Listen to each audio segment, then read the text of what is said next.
This week on the Q&A podcast, historian Richard Striner talks about his book, Ike in Love and War. It focuses on the personal life and career of Dwight D. Eisenhower, covering everything from his upbringing in military service to his 2 terms as President of the United States. Mr. Striner also talks about the 3 women President Eisenhower fell in love with over his lifetime: Gladys Harding, Mamie Doud, and Kay Summersby, a Brit who served as President Eisenhower's driver during World War II. Stay tuned, more after this. Against the dark background of the atomic bomb, the United States does not wish merely to present strength, but also the desire and the hope for peace. The coming months will be fraught with fateful decisions.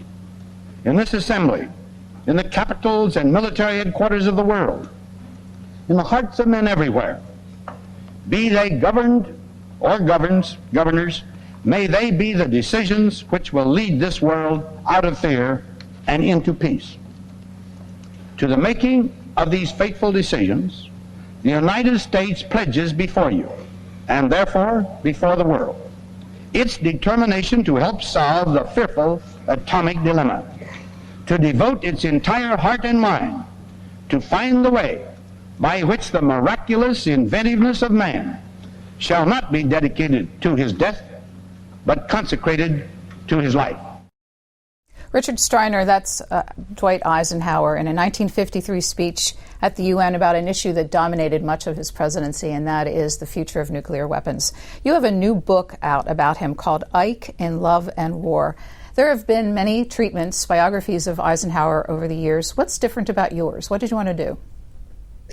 I wanted to do several things. I wanted to write a comprehensive story of his life. I wanted to explain a lot of the remarkable behind-the-scenes achievements during his presidency, many of which have only emerged over the past several decades because he kept them carefully hidden. But as I got into the book, more and more I found myself captivated by the story of his emotional development. I learned a lot about that as I went along, and as I went along, I found that my book was telling, among other things, a tale of tragic love. Well, the diaries of Dwight Eisenhower, you say, were a major source for you. What kind of a diarist was he, and was he a reliable conservator of his thinking, or was he writing for history?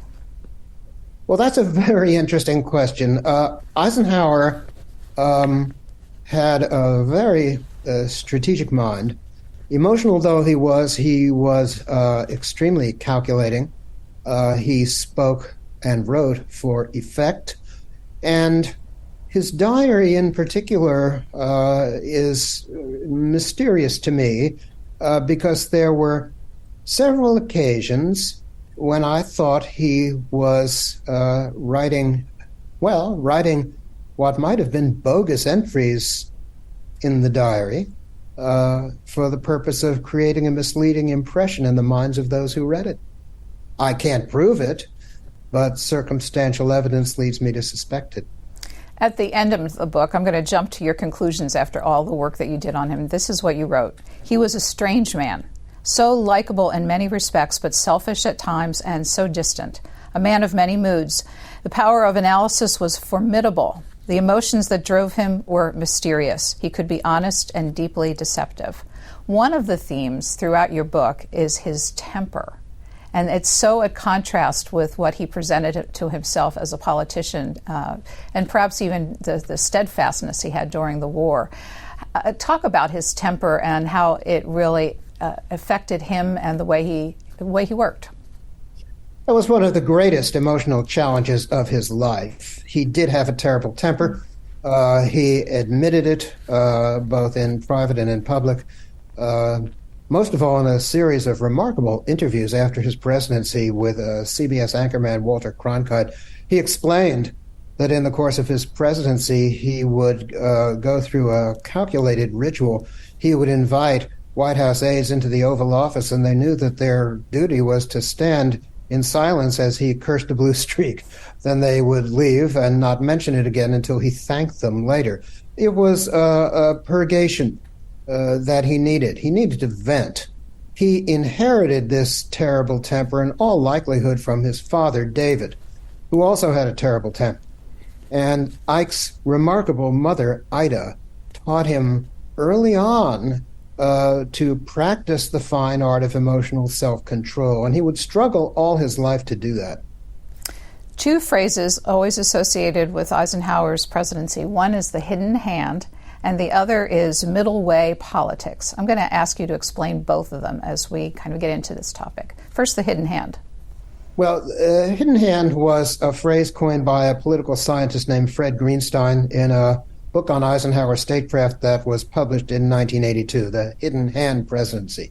Greenstein's book was a revelation to a great many people, to historical scholars, to a lot of people, including ardent Adlai Stevenson liberals who for years had perceived Ike as an out-of-touch old duffer who was long since past his prime.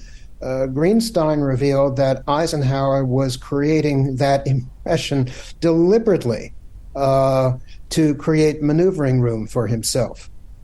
He was willing at times to, if you will, play the fool in order to create maneuvering room. Now, that's an extraordinary thing for any politician to do.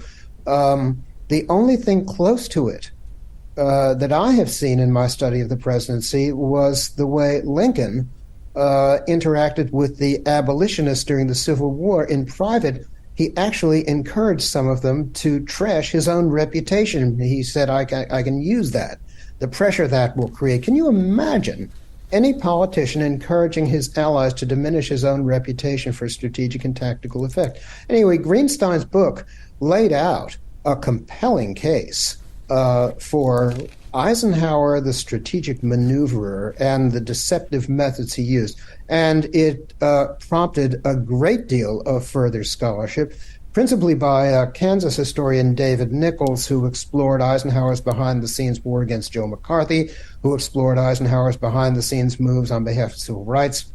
Very interesting story. Now, as to the middle way, I have been interested in the tradition of centrism in American politics for a long time. In 2010, I wrote a book about it called Lincoln's Way. My own political ideological tendencies tend in that direction. I'm not advocating wishy-washy, quote, moderation, unquote. I admire decisive action when needed. It's just that I am an independent thinker, and Eisenhower was too. I find myself often repelled by what seems to me the elements of folly that can crop up on the left or right.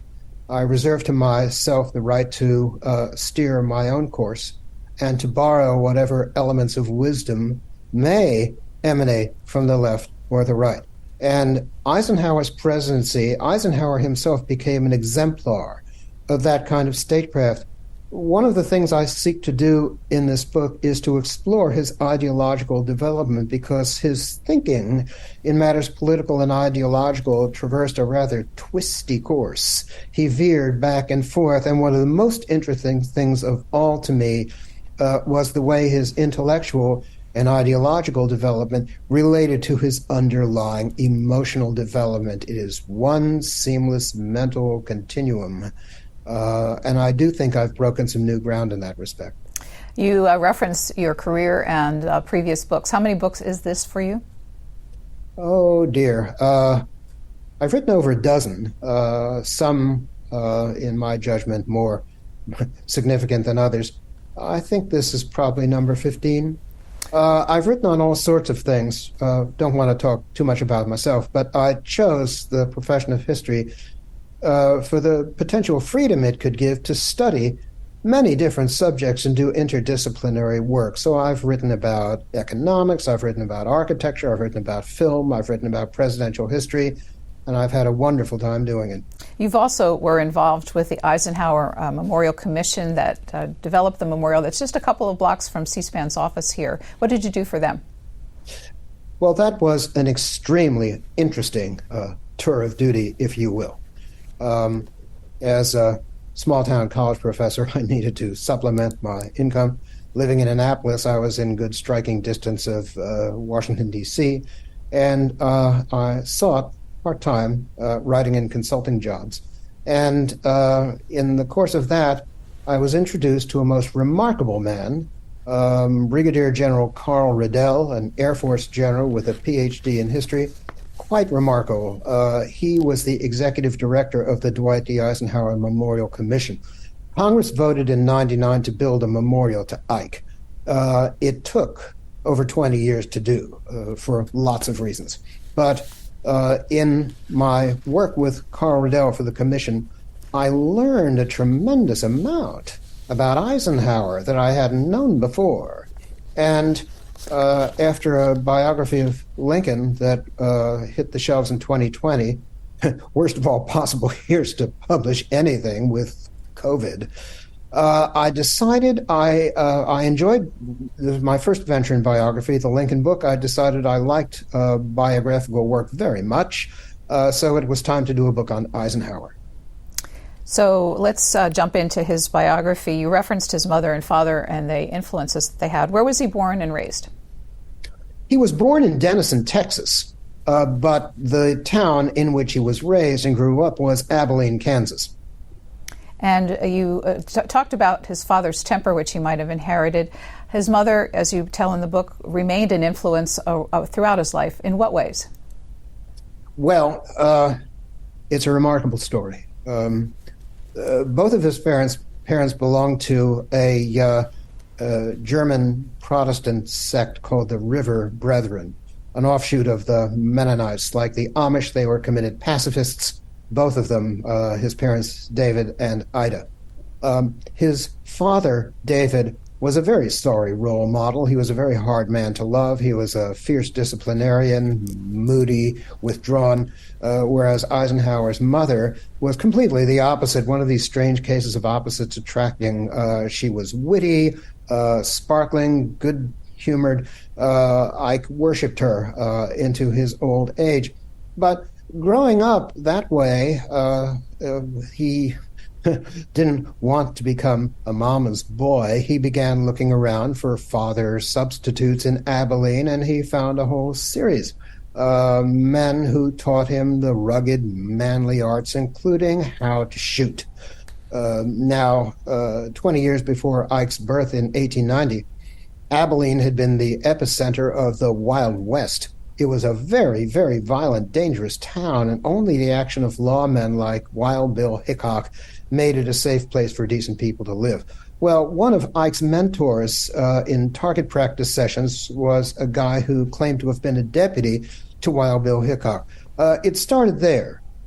He, step by step, committed himself to learn and master the fighting arts. He'd been interested in ancient military history as a kid, and off he goes to West Point. Now, how does he reconcile his life as a soldier, a warrior, with the ideals of the mother whom he revered? Well, in my opinion, the template formed in his mind very early. He would achieve a compromise by mastering the fighting arts, but then using them to deliver his mother's fondest wish, peace, as the tough lawmen had brought safety and peace to Abilene. And here you have the beginning of the story of this career soldier who, as president, gave the United States 8 years of uninterrupted peace. Why, I asked myself, and I think you can find the glimmerings of an answer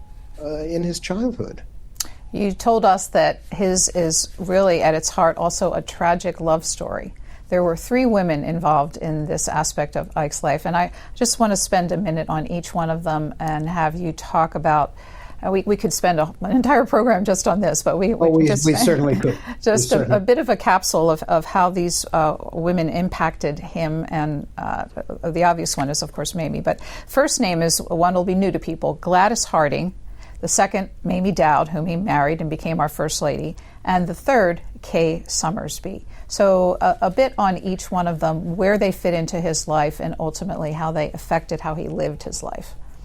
Well, I didn't know about Gladys Harding until in the course of preparing to write my own Ike biography, I read all the other Eisenhower biographies I could get my hands on, and it was a military historian named Carlo D'Este who wrote a semi-autobiographical work because it only covered Ike's career through the end of World War II.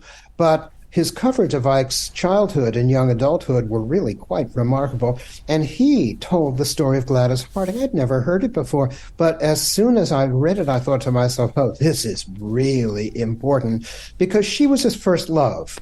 He had an ardent crush on her in high school. The feelings were reciprocal.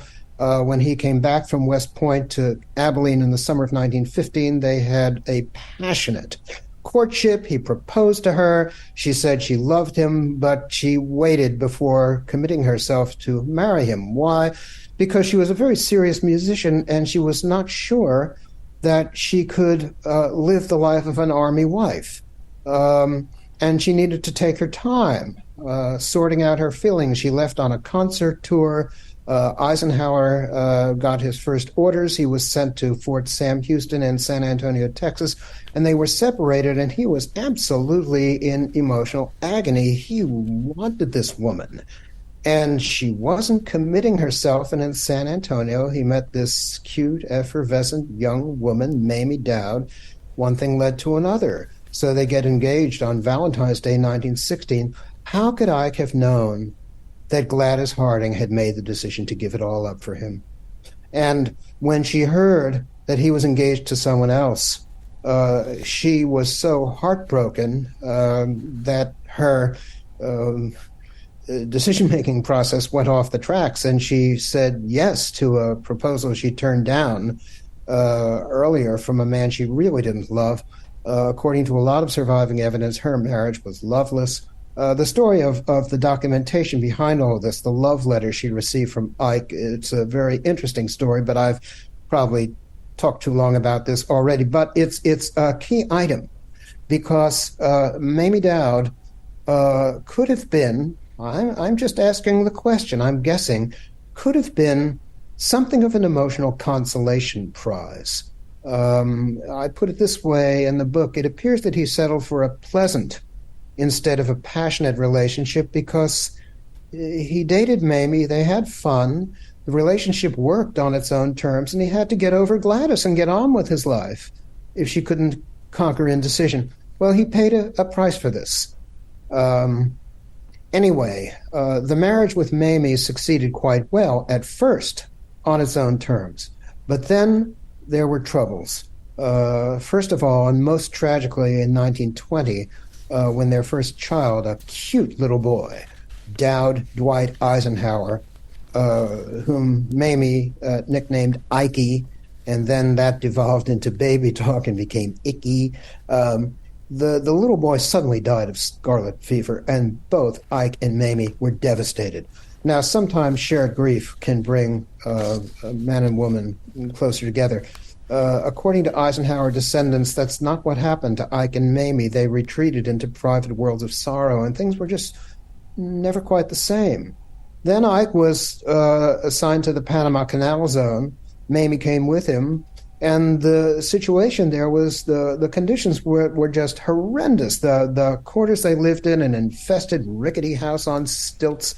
Ike had long since learned to rough it, and enjoy that sort of thing for the manly ruggedness of it. Mamie was in purgatory, and she began to consider divorce.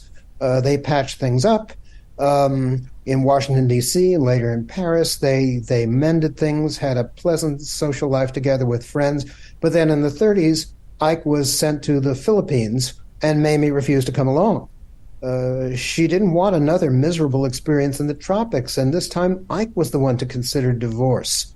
So his marriage to Mamie was a relationship in which he and she bore deep grudges against each other. There was this underlying damage. And then in World War II, he meets this former fashion model, a volunteer driver in the British Motor Transport Corps named Kay Summersby. Now, for years, there was speculation, gossip, controversy over whether or not Dwight Eisenhower and Kay Summersby had an affair. In my opinion, there is no question whatsoever that they did.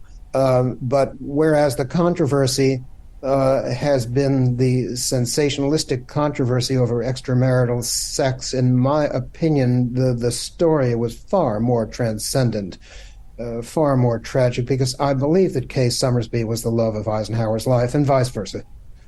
I think when he met Kay, he had the kind of emotional experience he'd had with Gladys Harding. He'd missed out on that. Now he has a second chance, you see. And he gave her up in 1945. Why? Well, I engage in some speculation about that, too. I'm not sure this was a conscious decision on his part, most likely unconscious, but he was the foremost war hero in America from World War II. He had proven his skill as a warrior, but that was only the first half of the lifelong mission that had dawned upon him in childhood. He had to prove that he could use the fighting arts to keep the peace. Now, how could he do that? If he got a divorce from Mamie and just took life easy with Kay Summersby resting on his laurels, he couldn't. He had to go on to his destiny, the presidency. Well, a divorce in those days was fatal to presidential aspirations. He had to make this terrible all-or-nothing choice. And the evidence from the years in between his wartime and presidential careers is so clear. The poor man was absolutely miserable. He was angry, frustrated, fit to be tied. That's the story. He made an excruciating sacrifice, and it was playing out way down deep throughout his presidential years. It's an extraordinary story. So we have to move on to the most important chapter of his early life, his graduation from West Point and entry into the military. Just again, our time's going to evolve really quickly, so I can't spend a lot of time with these interesting stories. But I was fascinated to find out from your writing that he was a nonconformist. Is that a good word? At West Point, and frequently found himself in trouble there. Again, it doesn't square with the disciplined general and president that we saw later on. So what was that all about? Oh, it was all about lots of things. He was an independent thinker, a nonconformist. He was mischievous. He was rebellious. In part, it was rebellion against the lofty standards of his mother. It was rebellion against the lackluster teaching methods at West Point, which bored him stiff. But he had an innate rebellious trait. It was part of his emotional nature, like his anger. But that's what it was all about. And he was constantly in trouble at West Point. It's a fascinating and very funny story.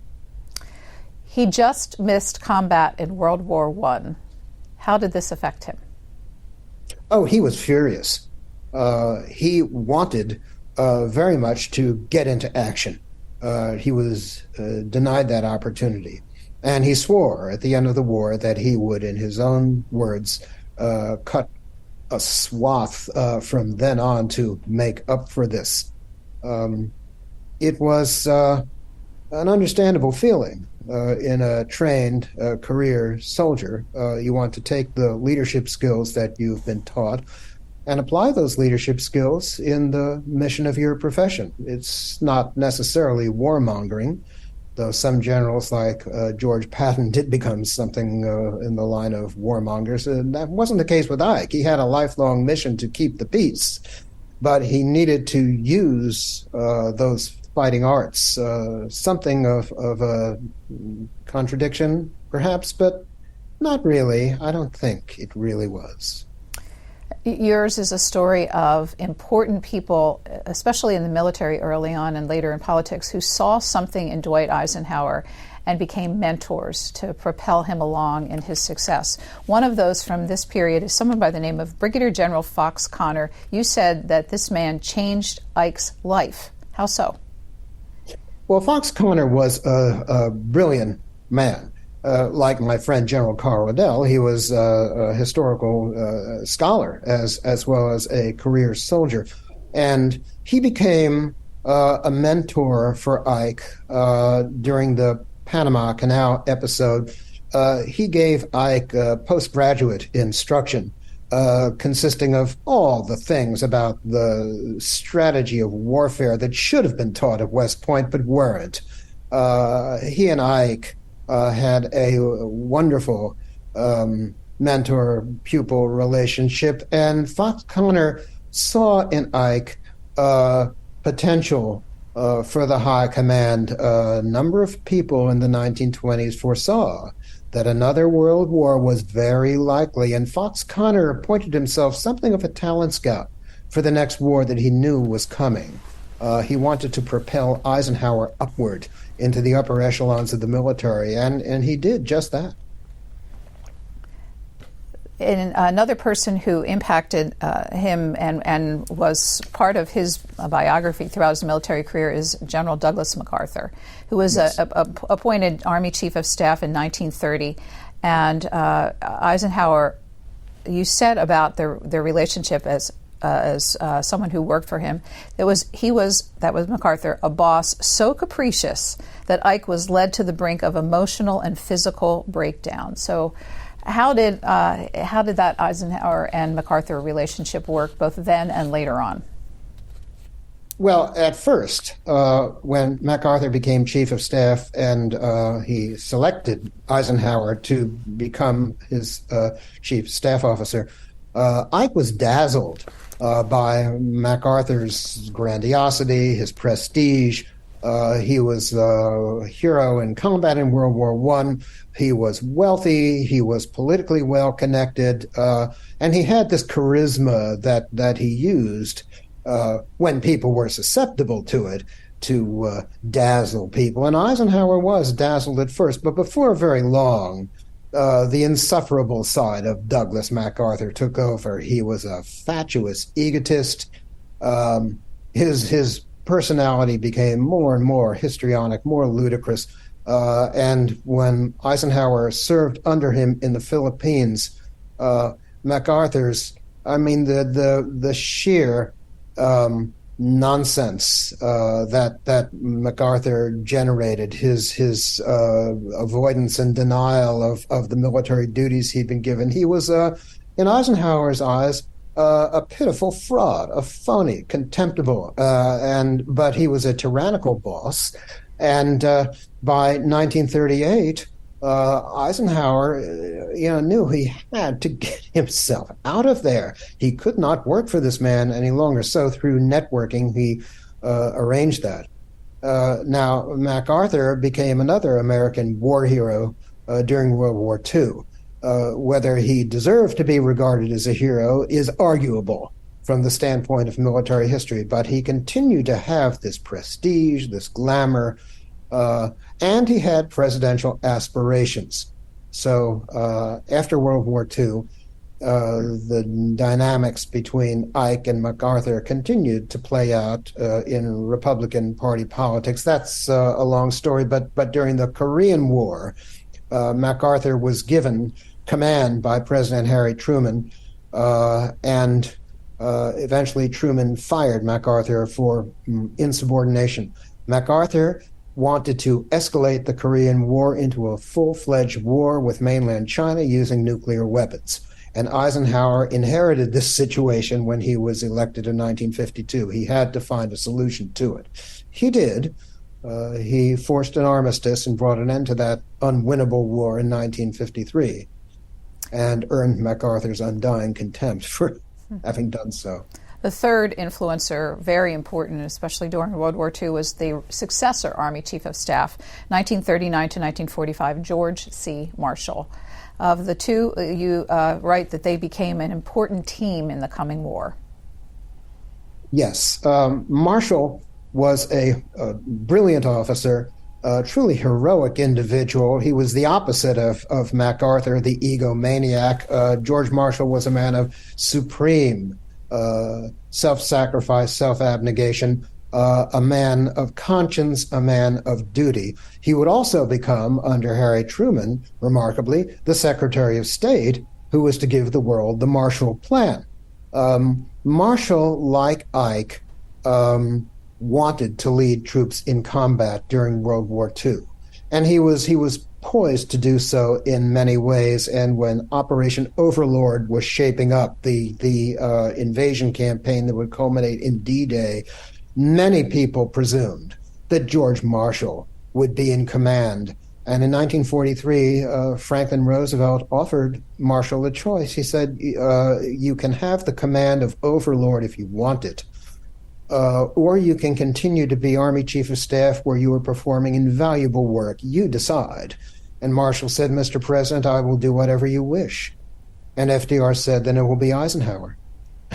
An amazing story. Now, why FDR chose Eisenhower is a very interesting question.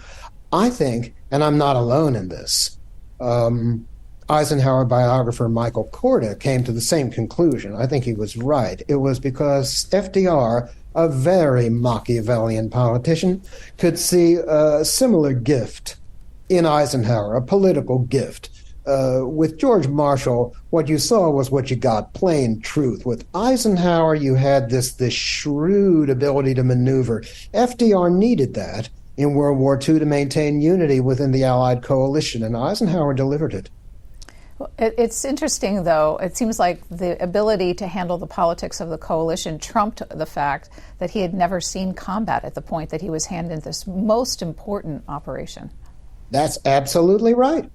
He had to learn on the job, so to speak, beginning with Operation Torch, the invasion of North Africa. And at first, his lack of combat experience was a very, very serious impediment, but he learned, and he learned fast. And by the time FDR selected him as commander for Overlord, he had surpassed Marshall in direct combat experience. Eisenhower by then had commanded 3 amphibious landings, the Torch landings on the coast of North Africa, the Operation Husky landings in Sicily, and the landings in the Italian campaign in the fall of 1943, culminating in the Battle of Salerno. Ike had tremendous experience within 1 year as a combat zone commander. And in a chapter that you call Meteoric Rise, he found himself hammering out war strategy with George Marshall, with Franklin Roosevelt, and with Churchill. A couple of questions. What was his actual working relationship like with the two leaders, FDR and Churchill?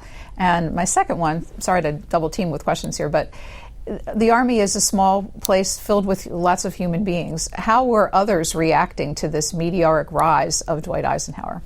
Well, as you say, very interesting interrelated questions. Eisenhower deftly managed the political and personal interactions with Franklin Roosevelt. He learned a lot, a very great deal from FDR, likewise from his relationship with Churchill. One of the interesting stories here is the evolving strategic judgment of FDR in deciding the priorities for military campaigns. And Eisenhower, at first, like Marshall, found himself on the other side in policy disputes with Churchill and the British, on the other side of policy disputes with FDR.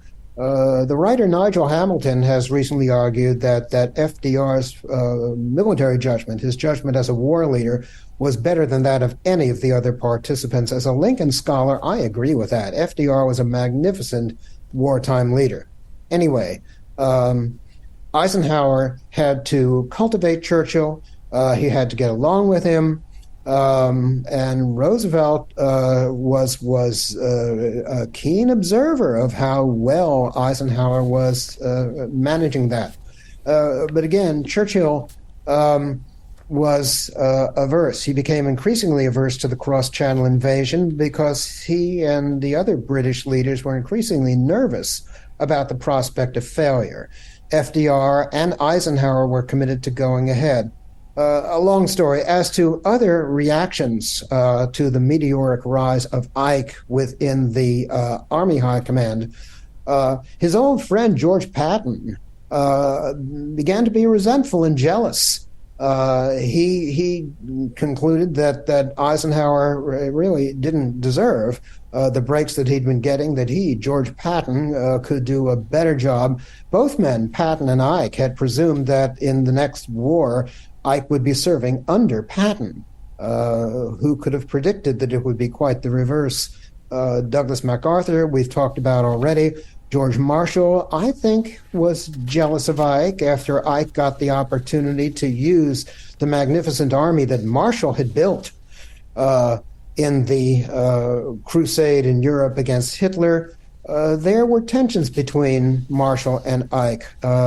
They were a team. There was something of a master-apprentice relationship between them, but there was tension. There's no question about that, which brings us back to the story of Kay Summersby. I don't know if there's time for that. But well, yes, there is, and I even have a clip of her in just a second. But let me just take a minute here and tell people where we are. We're talking with Richard Striner, and he has a new book called Ike in Love and War. We have just a little bit more than 20 minutes left to go with him. Before we get to Kay, I just want to stay with Eisenhower and his leadership skills. And do that with a clip. This is the 1 minute and 30-second reading the order of the day on June 6, 1944, from the Eisenhower Library as D-Day began. And after we listen to it, I want you to spend a moment just talking about his particular leadership skills that made this day a success. Here we go. Soldiers, sailors, and airmen of the Allied Expeditionary Force, you are about to embark upon the great crusade toward which we have striven these many months. The eyes of the world are upon you. The hopes and prayers of liberty-loving people everywhere march with you. In company with our brave allies and brothers in arms on other fronts, you will bring about the destruction of the German war machine, the elimination of Nazi tyranny over the oppressed peoples of Europe, and security for ourselves in a free world. Richard Striner? Yes, ma'am. His leadership skills. What made it a success? Well, in assuming command of Operation Overlord, he was taking responsibility for an operation that might very well have failed. The cross-channel assault upon Hitler's Atlantic Wall was a formidable challenge. It could easily have gone wrong. There were so many factors that could have spun events out of control, not least of all the weather. Ike had to make a do-or-die decision in the midst of a channel storm. Within the few days leading up to D-Day, he had to decide whether or not to believe the meteorological predictions, and the skeptics, the worriers, were predicting absolute disaster for the D-Day Armada if Ike's judgment call proved to be wrong. He decided to take the chance to go ahead, and then he composed one of the most fascinating documents of his public life, second only to his warning about the military-industrial complex later. On June 5th, the day before D-Day in 1944, he composed this failure message to be broadcast to the American people if the landings should be defeated, and he took all the responsibility himself. That's a testament to the character, to the bravery and the honor of Dwight D. Eisenhower, and the cold as steel leadership skill under pressure. Now, down below, he was in emotional turmoil over this. But he had been fighting emotional turmoil all his life. There's one of the demonstrations of the leadership skill that he showed in the D-Day campaign. So, Kay Summersby, the way that you portray it with evidence along the way is that she really helped sustain him during these 3 critical years with so much stress. I have a clip that was from Thames Television, UK, 1974, just so we can see her later on in life talking about General Eisenhower. I think you always have problems, but General Eisenhower, being the Supreme Allied Commander, he had this wonderful knack of getting along with people of all different nationalities. He didn't think of himself as an American. He didn't think of himself as British or French or Polish or anything. He just thought what was best for the whole Allied effort. So, in your words, what role did she play with Eisenhower during these 3 years? Well, I believe that, there's no question about the fact that they became deeply in love with each other. And Ike was gradually trying to come to grips with the implications of this for his marriage, for the rest of his life. Now, in her old age, Kay Summersby, with assistance from some ghostwriters in the months before she died, put together, and it was published posthumously, a book called Past Forgetting, My Love Affair with Dwight D. Eisenhower, in which she produced this tell-all memoir that became the subject of immediate controversy, and it's controversial ever since. I find the book credible. I'm not alone in this for lots of reasons, which my book explains. But she wrote the book she decided to write the book upon publication of another book, a book about Harry Truman, a so-called oral history of Truman by a writer named Merle Miller, who interviewed Truman at length, both in taped interviews and in conversations they allegedly had between taping sessions. This book came out in 1973 after Truman's death, Plain Speaking, an Oral History of Harry Truman. And in this book, Miller claimed that Truman claimed that just after Germany surrendered, Eisenhower sent Chief of Staff General George Marshall a letter saying that he wanted to return to the United States, be relieved of command, get a divorce from Mamie Eisenhower so he could marry Kay Summersby. And according to Merle Miller, according to Harry Truman, George Marshall sent Eisenhower this scathing, almost unprintable reply, telling him, I'm tempted to use some off-color language myself, the letter almost scorched, with fiery indignation. He said, if you do that, I will hound you out of the Army. I will make the rest of your life a living hell. Don't you dare do anything like that. So on.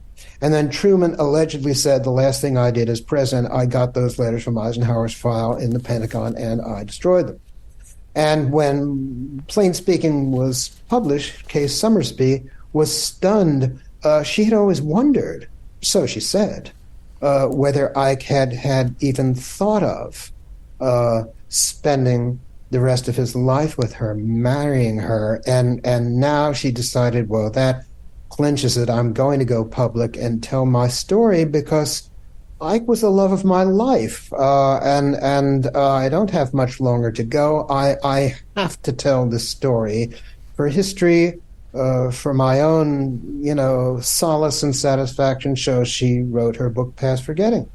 So the controversy among the historians and others about the veracity of Plain Speaking and Past Forgetting has just rolled down the decades. I have come to the conclusion both accounts are probably quite true. There were a number of confirmations. Major General Harry Vaughan, Truman's military aide, said in an interview with Associated Press in the 1970s, oh, yes, the exchange of letters was quite factual. I saw them. I brought them to Truman in the Oval Office. And then in 1996 at the Truman Library, a man named John Steelman, who was an aide to Truman and became his chief of staff in 1946, was interviewed by a historian named Niels Johnson, and he was asked about the Eisenhower-Marshall letters. He said, oh, yes, I saw them. As soon as Marshall received the letter, he called me and he said, you make me an appointment with President Truman immediately, and I want you to sit in as a witness.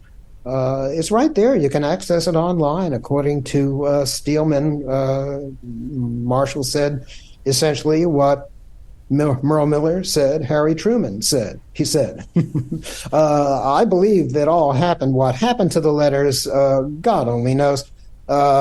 Allegedly, Truman sent them off to Marshall saying these belong in your private files, not in a Pentagon file where they can be used for dirty politics. If Marshall did receive them, quite possibly he destroyed them, or not. They may surface decades later. It's a very interesting story. Now, I could be wrong, but I don't think so. I'm not saying I can prove it. I just think it because of the sheer weight of evidence, and the whole thing makes perfect sense from the standpoint of Ike's emotional development for lots of reasons, not least of all the light that it sheds upon the very strange behavior of Eisenhower in the late 1940s between the war and his presidency. If we presume that Kay Summersby was telling the truth, Ike's behavior makes a lot more sense. At least that's what I think. And we'll leave it to readers to find some of the stories that came out of that period. This leaves us, unfortunately, with about 10 minutes to talk about a two-term and very important presidency. So let me just hit a couple high points. First of all, after the war ended, Harry Truman on the one side and Tom Dewey on the other side were both romancing Eisenhower to get into politics, which he demurred until 1951. How ultimately did he decide he was a Republican? Well, that's a very interesting question, and I don't know the answer for sure. In my opinion, he'd had a foot in both camps, both in terms of partisan loyalties and ideological proclivities. He was a Democrat, Eisenhower, in high school. He was glad when Franklin Roosevelt beat Hoover in 1932. He had certain conservative notions that needed to be developed and explored. On the other hand, he had the potentiality to be quite liberal in a number of senses. He really was instinctively a centrist, and that played out eventually through the middle way policies that he developed as president. But finally, what it took was the action of others. It's a very interesting story. William Robinson, Thomas Dewey, General Lucius Clay. These people were the kingmakers, the naggers, the goaders who kept pushing Ike in 51. And he was fighting, he had to be dragged kicking and screaming to the time of his life, because once he decided to commit and seek the presidency, he found out in real life what he would probably have known instinctively for a long time. He was a natural politician. He was born to play the political game. FDR saw this. So many people saw this. And his presidency is the next topic I suppose we're going to talk about. Yes? Yes, it is, but with short time. So there's so much. Again, race relations, the interstate highway system, his expansion of the social welfare policy. But I want to really spend just a few minutes on that issue that we started out with that really framed his presidency, the Cold War, relations with Russia, and America's atomic policy. What legacy did he leave us with in this area? Well, he left us with the frightening and tragic, but I think inescapable legacy of nuclear deterrence, which, though frightening, and in the view of some people in the 1950s, 60s, watch the film Dr. Strangelove, quite insane. But what alternative was there to it? The nuclear secret could not be uninvented. The technology was out there. The weapons existed. What do you do about it? Eisenhower crafted this strategic architecture of deterrence. But one of the most interesting books about Ike in recent years was Evan Thomas's book, Ike's Bluff, in which he delved into evidence, particularly from the minutes of National Security Council meetings, showing that Eisenhower played a deliberate game of bluff to make people wonder whether he really was prepared to push the nuclear button. In Thomas's opinion, it was all the bluffing of a poker player. I'm convinced that's quite right. But that, too, is a fascinating story. So much of the hidden, deceptive, brilliantly strategic work of Eisenhower as president, developing the capacity for space-based surveillance, to tell him exactly what the capabilities of the Soviets were. He didn't want to guess. He wanted to know. Things like that. One of the flaws of his leadership style was his aversion to fire people who didn't serve him well. Again, this is can be a very complex story, but where do you think that came from, and how really did it impact the success of his presidency? Well, where it came from is hard to say. I have my own theories about it. Of course, I'm speaking principally of the Dulles brothers, John Foster Dulles and his brother Allen Dulles, who was director of the CIA. I and many others feel that Allen Dulles was a woefully incompetent and really quite dangerous person to put in charge of national intelligence. John Foster Dulles was another story. He was useful to Ike in this game of nuclear bluff. He was useful to placate the Republican far right, especially Joe McCarthy. Ike had his strategic reasons for keeping them, but both of the Dulles brothers had to be managed. And at their worst, they could be quite dangerous, quite reckless. John Foster Dulles showed that in the Suez Crisis in 1956. I think by then he should have been dismissed. Allen Dulles should have been dismissed long before. Why was Ike so averse to firing anyone? I don't know, but I think the psychology may be connectable, however far-fetched this might sound, to his emotional relationship with others. You know, the loyalty to his marriage, the pain of terminating that relationship with Kay Summersby. Didn't like that experience, to put it mildly. Didn't want to go through anything like that again, maybe. I'm just guessing. Maybe that's why it was, but it was a weakness, certainly. He should have shuffled the deck and got rid of certain people who were not serving him well. Another of those people he seemed like he wanted to fire would have been Richard Nixon in the second campaign. How did he handle that? Well, he handled it through avoidance. That's a very strange story. I mean, Nixon was kind of foisted onto Eisenhower in the 52 campaign for political reasons within the Republican Party. Eisenhower thought of dumping Nixon in 1956, but he chose to engage in avoidance and wishful thinking.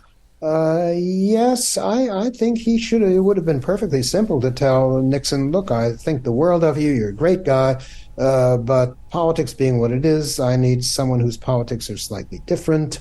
No hard feelings, I hope. He could have done it. He could have done it easily. He didn't. He should have.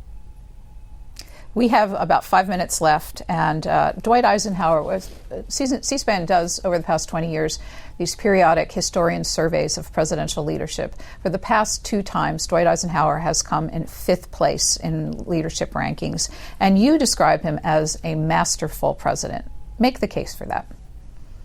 Well, for all the reasons we've been discussing, he was an extraordinarily capable leader. He did the American people a world of good, not least of all in bringing about a well-grounded age of good feelings. The nation was in a state of near hysteria in 1952. The Joe McCarthy phenomenon eerily anticipated the Donald Trump phenomenon. The connection is quite direct because one of Joe McCarthy's henchmen, Roy Cohn, would be a mentor to Trump later on. Eisenhower sought deliberately to isolate McCarthy, to calm the nation down, to bring healing and reconciliation. Something similar to what Joe Biden is trying to do right now, but the circumstances right now are less conducive to success than they were under Ike.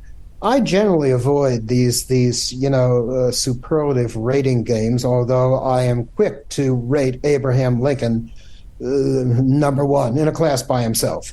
Eisenhower, way up there. Every person is unique. Every leader is unique. So is Ike.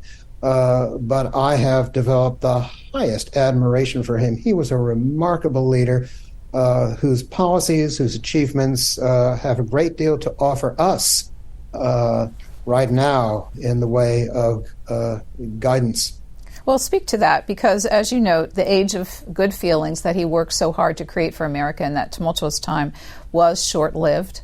And the middle way has clearly unraveled in this country in politics. So what ultimately is his legacy?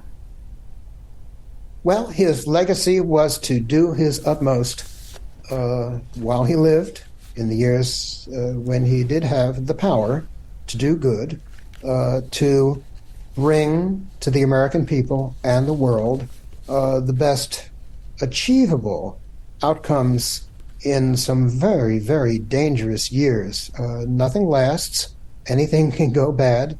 In my epilogue, I offer the observation that here is another lesson from Ike, because no matter what we achieve, it will deteriorate, things will go wrong, and new servants of the people will have to arise, meet the challenge, and do their best to put right what has gone wrong. And to measure up to the achievements of Ike should be inspiration in the years to come. That's what I think. Richard Striner's new book is called Ike in Love and War.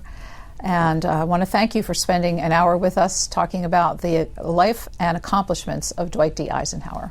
It's been a pleasure. Thanks for listening to C-SPAN's Q&A. Remember, if you subscribe to this podcast, you'll never miss an episode. And I'd really like to hear from you about our interviews. You can email me at podcasts, that's podcast with an S, at c-span.org. Your feedback is welcome.